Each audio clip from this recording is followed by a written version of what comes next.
Bom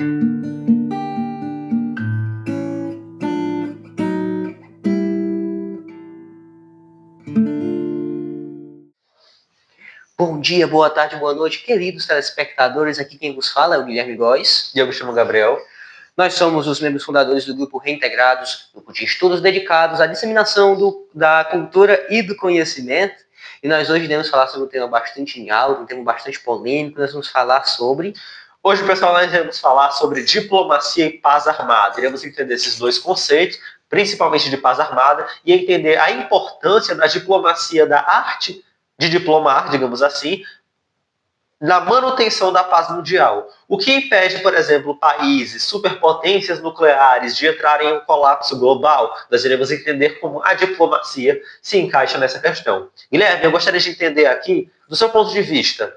Primeiro, eu gostaria que você apresentasse aos nossos telespectadores a sua perspectiva a respeito desse conceito, diplomacia. Eu posso abordar também sobre paz armada, e aí você podia abordar a importância da diplomacia no processo de paz armada. Primeiramente, pessoal, só ressaltando aqui, paz armada é um nome que é dado justamente para períodos históricos em que as superpotências mundiais, potências, países que têm um grande arsenal bélico, que tem uma grande capacidade nuclear, ela se mantém em paz por meio de algum mecanismo pacífico de socialização entre si, ou seja, são acordos diplomáticos, nós iremos entender mais um pouco sobre isso, e como essas potências elas dialogam entre si de uma maneira pacífica para não haver uma escalada de um conflito, um aumento de entonação de voz e acabe gerando um apocalipse mundial, uma bomba atômica, uma guerra nuclear, né? Então, Guilherme, com você, o que você acha da importância da diplomacia no processo de paz armada? A diplomacia, esse é um negócio que a gente já aprende desde a antiguidade clássica, onde a gente vê que existe uma ênfase muito grande na formação das pessoas para que elas consigam conversar, para que elas consigam resolver as coisas através da utilização da palavra, para que elas consigam negociar direito, consigam entender de fato qual é a demanda do próximo, quais são as suas próprias demandas, como que a gente pode fazer para articular, para negociar aqui, de forma que todo mundo saia ganhando de alguma forma, para que a gente não precise entrar em um conflito, seja ele físico ou judicial, ou qualquer outro tipo de conflito, qualquer outro tipo de atrito, para que a gente não gere esse tipo de situação desconfortável.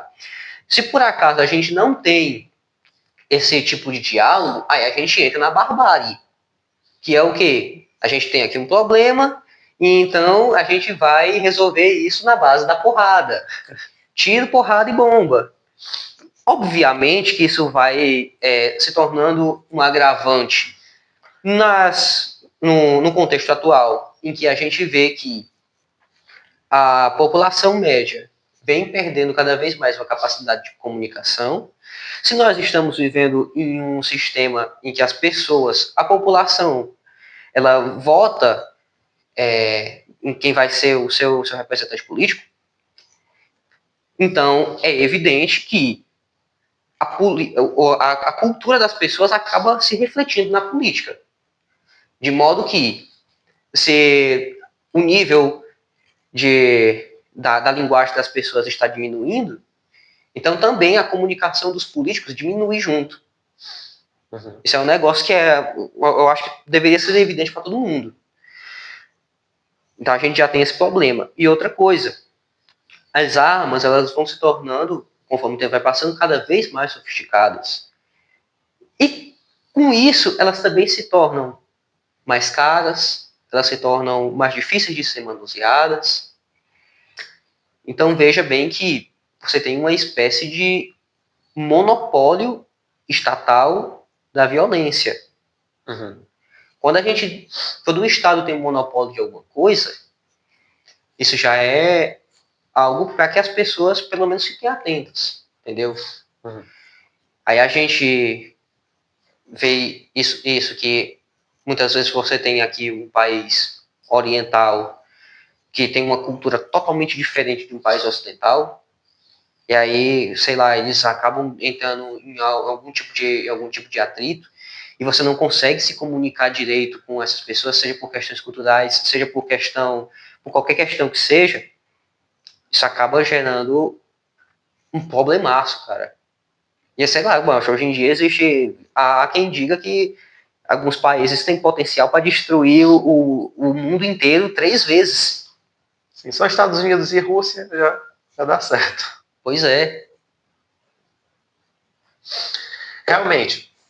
Pessoal, abordando esse tema, a gente tem que entender o seguinte: quando a gente fala de diplomacia, se você for pesquisar no dicionário no Google, geralmente o conceito de diplomacia ele é muito atribuído à política.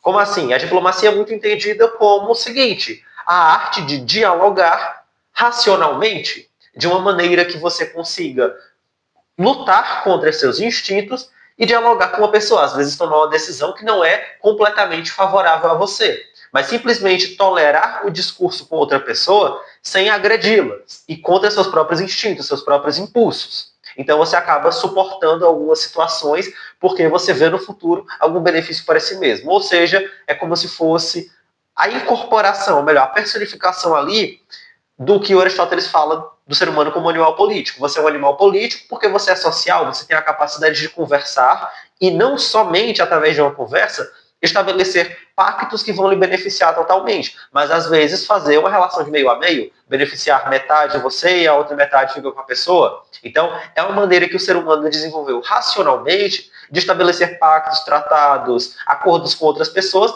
que não vão lhe favorecer totalmente, mas que no futuro vão lhe trazer algum benefício. Ou seja, é o próprio interesse manifestado nessa relação. Só que, quando você analisa na prática, a diplomacia ela pode ser ampliada para outros conceitos, para outras áreas, não só para a área política. O próprio ser humano já nasce, e quando ele é inserido na sociedade, nós, pessoas, já começamos a entender como funciona a diplomacia. Por exemplo, eu vou citar aqui uma situação. Quando eu era criança, eu tinha uns 6 anos de idade, mais ou menos, eu tinha um PlayStation 2. Meu primeiro contato com o capitalismo e com a noção de diplomacia foi nessa situação. Eu tinha um colega que era meu vizinho, até era uma criança da minha idade, que jogava comigo. Como é que funcionava a divisão? Eu conseguia proporcionar o console, o videogame, e ele proporcionava o jogo. Era um jogo, naquele tempo era DVD ainda que nós jogávamos, então o jogo era dele, mas o console era meu. Uma vez nós tivemos uma discussão birra de criança mesmo, e eu, simplesmente, como a criança costuma fazer, eu ameacei tomar o videogame. Eu falei, o videogame é meu, se eu quiser eu tomo. E aí ele disse a frase crucial para me entender um pouco de diplomacia, com 6 anos de idade. Ele falou, ok, o videogame é seu, mas o jogo é meu. Se você tomar o videogame, eu tomo o jogo, a gente não joga mais. E eu fiquei em silêncio. E eu fiquei refletindo, eu pensei assim, caramba, isso é verdade mesmo. Ao mesmo tempo que ele depende de mim, eu dependo dele. Ele tem um dos instrumentos necessários para a concretização desse momento. Eu tenho um videogame, mas ele tem um jogo. Então, por exemplo, ainda que eu não esteja querendo jogar com ele por causa de uma birra infantil, de uma discussão ingênua, eu me mantive jogando com ele porque eu não queria ficar sem jogar. Então eu suportei uma situação desconfortável para mim, justamente porque eu queria manter o mínimo de benefício, que era conseguir jogar. Porque se eu simplesmente cedesse aos meus impulsos, eu expulsava ele, ele pegava o jogo e ia embora. Entendeu? Então foi a partir daí que eu tive esse primeiro contato de diplomacia. Eu não conhecia essa palavra, claro, tinha 6 anos, mas depois eu fui entender que era justamente isso. Então, o ser humano, ele aprende desde muito cedo, desde o berço praticamente, essas noções de diplomacia, de você não simplesmente conviver harmoniosamente com o outro porque você gosta da pessoa, mas sim por questões de tolerância, porque você imagina que você vai ter um benefício futuro, porque você precisa se manter em uma margem razoável de benefício, de qualidade de recursos. Então, é a arte de suportar, digamos assim, suportar um diálogo que vai lhe favorecer no futuro, que vai lhe manter em uma margem de benefício, ainda que um certo grau de garantia mínima. E quando a gente fala de paz armada, por que é tão pertinente a gente associar esses dois elementos, de diplomacia e paz armada? Nós já vivenciamos muitos momentos históricos, principalmente na Primeira Guerra Mundial, em que os países estavam se armando cada vez mais, Segunda Guerra Mundial também, mas primeiro foi a primeira que engatilhou tudo, né, a linha de caos. Primeira Guerra Mundial estourou em 1914, com o assassinato do arquiduque austríaco Francisco Ferdinando, acho que era esse o nome dele. Enfim, um fator crucial para esse processo. Os países na Primeira Guerra Mundial, na iminência, estavam se desenvolvendo cada vez mais o seu poder bélico. Então isso acabou gerando uma tensão. Ninguém ameaçava ninguém, mas só que pelo simples fato de cada país estar se armando, estar se desenvolvendo, isso gerava uma tensão ali. aquele sentimento pesado, o famoso clima pesado, de que a qualquer momento alguém poderia soltar uma bomba em alguém, entendeu? Alguém poderia ameaçar alguém e começar um colapso. Então, é aquela coisa, se você começa a se armar, a se desenvolver, eu também vou me desenvolver, não porque eu quero necessariamente, mas porque eu não quero um dia ser ameaçado por você. Entendeu? Isso acabou gerando uma tensão política, juntamente com a Belle Époque, lá na França, e com esse assassinato desse arquiduque. Então, acabou tendo essa linha de causa, esse efeito dominó, que acabou acarretando na Segunda Guerra Mundial. Mas o que nós estamos dizendo, tanto no âmbito político, quanto no âmbito social, o âmbito mais íntimo do ser humano, as pessoas elas têm essa tendência a tolerar o discurso com o outro, seja por medo das consequências de quebrar um acordo, de quebrar um pacto, você acaba suportando uma situação desagradável, ou então seja porque você enxerga um benefício futuro. Então, os países, eles vivem em relação diplomática. Muitos países, os representantes, eles não gostam uns dos outros. Mas só que é importante a prática da diplomacia, porque assim, quando um político ele está no poder, um presidente da república, ou então um imperador, um rei, um monarca, ele não está ali representando ele. Ele não pode puxar briga com outros representantes de outros países. Cada nação é soberana, independentemente das suas relações interiores, do seu cenário sociopolítico interno. Então, o político parlamentar, o representante de uma nação, ele tem que representar o seu povo, ele tem que ser imparcial. O presidente, por exemplo, ele não pode puxar briga com outros presidentes, ele deve representar o seu povo. Se lhe ameaçam, ele vai lá representando a sua nação e responde com a retaliação política, econômica, não pode invadir, né? Porque nós estamos mais no século XIX, então não tem mais neocolonialismo. Mas realmente falta isso, a gente consegue perceber que na política, hoje em dia, muitos políticos não têm essa maturidade para acabar colocando o lado pessoal de fora e praticar com ênfase, praticar com assertividade maior a própria diplomacia, mas só que isso se expande muito mais para o âmbito político, se expande também para a vida particular. Você acaba tolerando algumas situações que você não gosta para que você consiga obter um benefício futuro, então se manter uma condição que você considera razoável. Guilherme, você tem alguma observação a respeito desse tema? Eu não tenho, não. Não? Não. Estou satisfeito. Pronto.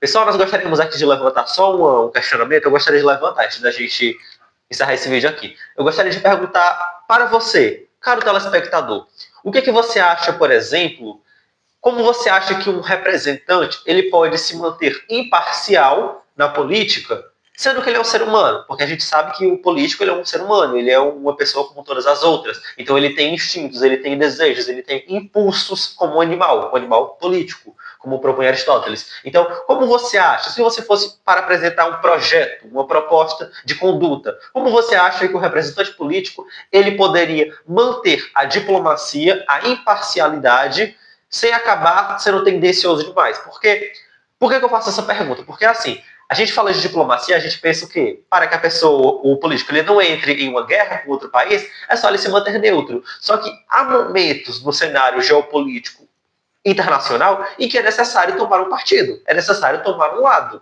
Então, assim, até certo momento, em uma situação de tensão sociopolítica, geopolítica internacional, o país pode se manter neutro, como é, por exemplo, o histórico do Brasil. O Brasil sempre costuma se manter neutro em relações internacionais, não costuma tomar lado. Mas só que tem situações em que os países costumam cobrar de outros qual é o seu posicionamento. Você não pode ficar ali no meio termo, você é do centrão, você tem que tomar um lado. O lado A, o lado B, o lado da estrela dos trabalhadores, do comunismo soviético, ou então o lado do capitalismo, como aconteceu na Guerra Fria, né? Mas então, o bom é porque, por exemplo, hoje nós estamos em um mundo multipolar. Nós não temos necessariamente uma tensão que obriga a ter uma polarização dualista, exatamente. Mas só que, ainda assim, o político, ele, em alguns momentos, é necessário tomar um partido para que ele não fique tão imparcial a ponto de ser considerado como demagogo, então interesseiro, né? Não perder essa credibilidade no seu país. Eu gostaria de entender, se você fosse dar uma proposta, como você acha que o político ele deve se portar publicamente no âmbito internacional? Ele pode ser tendencioso mesmo, apontar, como vocês sabem, o político costuma apontar, costuma falar alto, o Rivinho norte-americano, né? Você sabe exatamente o que eu estou falando, que costuma apontar e tomar logo o partido? Ou então você acha que o representante ele deve se manter mais neutro inicialmente, e nos momentos necessários ele vai tomar um lado, o lado A ou o lado B? Eu gostaria de entender o que você acha a respeito disso. Como você acha que um político, principalmente um governante nacional, deve se portar publicamente no âmbito internacional? respondendo nos comentários. Caso você tenha interesse também, pode comentar uma sugestão de vídeo. Alguma declaração, Guilherme? Se inscreva no canal, ative o sininho das notificações. E nos siga também no nosso Instagram, @reintegrados. É isso, pessoal. Esse pessoal. Tchau, tchau. Agradecemos a atenção.